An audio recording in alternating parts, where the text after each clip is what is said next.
Hey, what is up guys, I'm Exteria, and in this video, we're gonna be talking about one of the most viral and the most broken comp in the current meta. To show how strong this comp is, I actually only played this comp twice. My first game I got first, and my second game I got second place because I lost to 10 Star Guardian that cashed out their Prismatic. If you're wondering why does this comp work, it's because GP, the Fruit Stretchy Arms, allows him to extend his auto attack range, and his ability also scales with auto attack range. So therefore, this means that when he shoots his ability out, it targets the lowest health unit. It doesn't go by percent health, it just goes by max total HP. So this means that you have a high chance to one-shot the back line instead of one-shotting a tank in the front. Now knowing that information, let me flex a little bit by saying even if you're contested, you can still win. So it's pretty easy to play this comp overall. For Gangplank's BIS, you want to have Infinity Edge because this item allows his ability to crit. So therefore he can probably just one-shot people with this item. Second to that will be Gwynsu's Rage Blade. You can think about it as like Shojin on other units where it can help them cast faster. But in this case, since GP is a melee duelist and you want him to auto attack a lot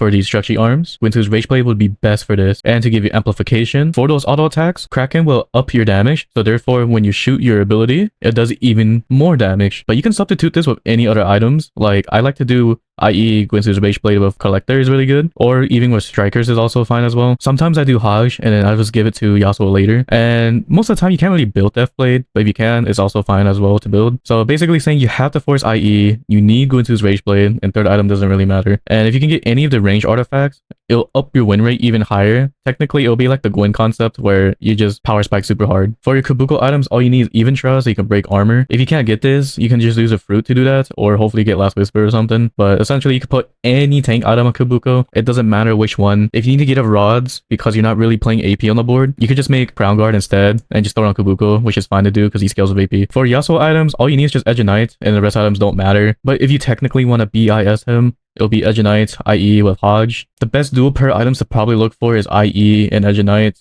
If not, just get Edge of Night and do whatever. Sometimes TG could be good on Yasuo as well, but I prefer having Edge of Night and plus whatever. You just put TG on Udyr, it would be better. Now, time to talk about all this in the team builder segment. The best opener you can play is have GP to start with, so you can get a lot of econ. And the first items you should be looking for is either IE or Gwynsu's Rage Blade. These two are the best first item slams. Either one's fine. And to have the best opener is going to be with mech with Aatrox and Illusion, and plus one duelist, like say for example a KO.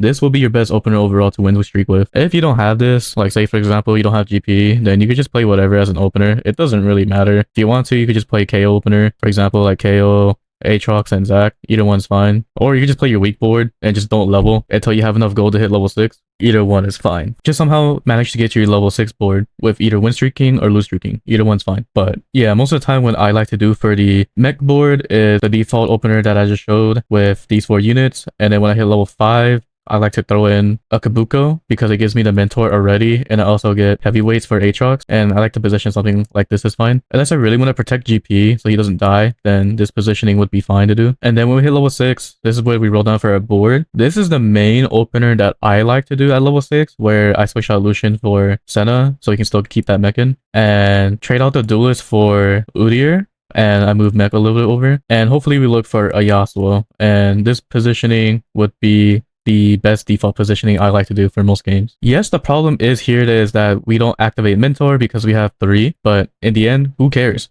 Because your GP is just going to be farming everyone anyways. All you're using these units for at level 6 is just frontline. You don't have to think about them for their synergies or anything besides the tank one with Juggernaut and Heavyweight. But if you really care about having synergies, then I guess you could just take out Udyr and Yasuo to throw out heavyweight units such as Darius and Zac. But the problem here is you don't have duelists. So that's the reason why I don't care for the mentor, because I'd rather have duelists in than to have the mentor activated, since Udyr gives the duelist on the board. And most of the time when you're rolling down at 6, it's harder to find Udyr 2 than it is Kobuko 2. Most of the time you want to maintain Kobuko and you want to put Even Shroud on him. And then yes, you have like 3 mentor, it's fine. As long as you have IE with either Midas Touch Fruit on GP, you'll just be farming a lot of gold. And once you 3-star GP at level 6, then you want to level up to 7 and hopefully look for a rise. If you can't, you just throw in another level 2 GP or something. That's fine to do until you find your rise, because this allows you to farm double the gold, but by the time you do find Rise, then your board will look something like this for positioning. You always want to put GP next to Kobuko no matter what. If you don't, then your GP is just going to die too easily. And since Kobuko has Even Shroud, you always want to put Yasuo next to Kobuko. Now, if you want to flip it to the other side, you can. It's fine to do if you want to do this kind of positioning.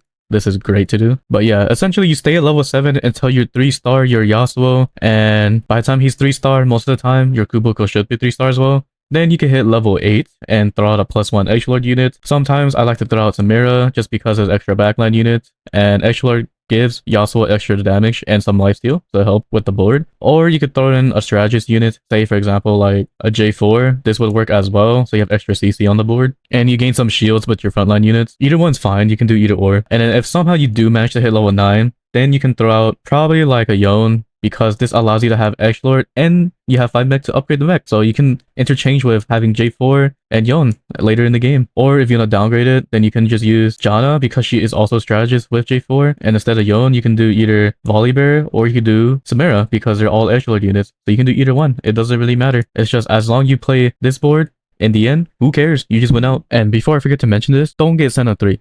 It's a bait. Who cares? This unit does literally nothing. She's just there just for mech and executioner. Now onto the power-up fruit. For Gangplank's best fruit, his best in slot is Stretchy Arms. If you don't have this fruit after stage 4, you will lose the game. But before that, you can use other fruits such as Midas Touch because this allows you to farm units. Potentially you can drop 2 gold per kill. So this actually helps a lot to get your 3 stars, and this allows you to hit level 8 in most games if you get this early enough. Or you could do Hemorrhage. It's also pretty good for GP for damage since it actually does a lot of damage, so you get a lot of kills. The other person you want to put fruit on would be Kobuko for like 80% of the time, and those fruits would be resistant. This fruit makes them unkillable, so therefore you have a super tank next to GP. Or you could do round 2, which summons a dummy after you die, so it's technically extra frontline. So this helps a lot. Or you can do Unstoppable. It's actually pretty funny to watch since Kobuko's just running people down, but it also is a pretty good fruit overall for extra tank. If not, you could do Tank Zilla, which is just extra CC for the board. Or if you don't have Even Shroud or some sort of Thunder, which is basically armor break, then you could just use Corrosive. It's fine. Unless you play your board super fast, like say for example, you're early stage 5 and you somehow hit Yasuo 3, then I guess you could put fruit on him over Kobuko. You can use something like Unflinching, which gives him CC immunity, and it also gives him some lifesteal, which is not bad. If not, you can do something like Final Boss, because in most cases,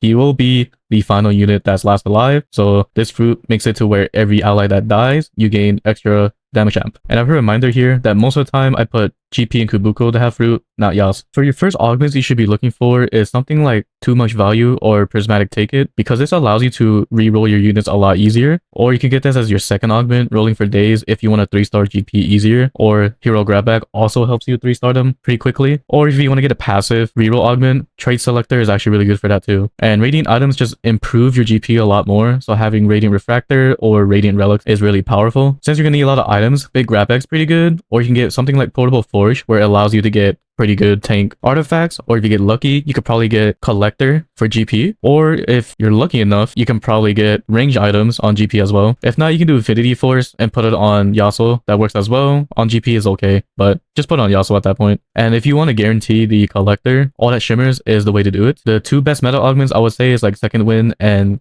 Last Second Save. This gives you a lot of HP for the board, and since you'll be playing technically like a duelist style like board, Keepers is very powerful for GP and Yasuo. Since you're going to be touching a lot of units together anyways in the front, this gives them more defense so they can last a lot longer. And since we're playing mostly frontline carries, Blood Rage is really good for extra damage. Same thing with Overheal. This allows you to gain some sort of lifesteal on GP and you do a lot more damage. Or something like Learn from the Best is really good for your mentor units. It'll give them more stats, so it'll make Kobuko a lot tankier and it'll make Yasuo do a lot more damage. And this is a trick I like to do. If you are playing GP early game, like if you have him on drop, solo leveling will be very powerful. It'll make you win a lot of rounds. Technically, it's like an econ augment for you because you're going to get a lot of XP. But if you don't have a GP for solo leveling, any frontline unit, like say for example Neferi, or if you get lucky enough maybe Yasuo or level 2 Garen, then you can do solo leveling as well. If you don't have those conditions, don't do it. And if you want to check out how to play the playstyles of win streaking or lose streaking, then you can just check out the guide in the description below. And that is it for the comp that you must spam before it gets nerfed, which is GP Mentor. If you have any questions about the comp, just let me know in the comment section down below. Or if you have any requests of comps, just let me know, then I would also make those comps too. I was about to make Smolder first, but then I saw how popular this comp was. I might as well make a video about it first. Until then, let's listen to my Oshi, Akaden.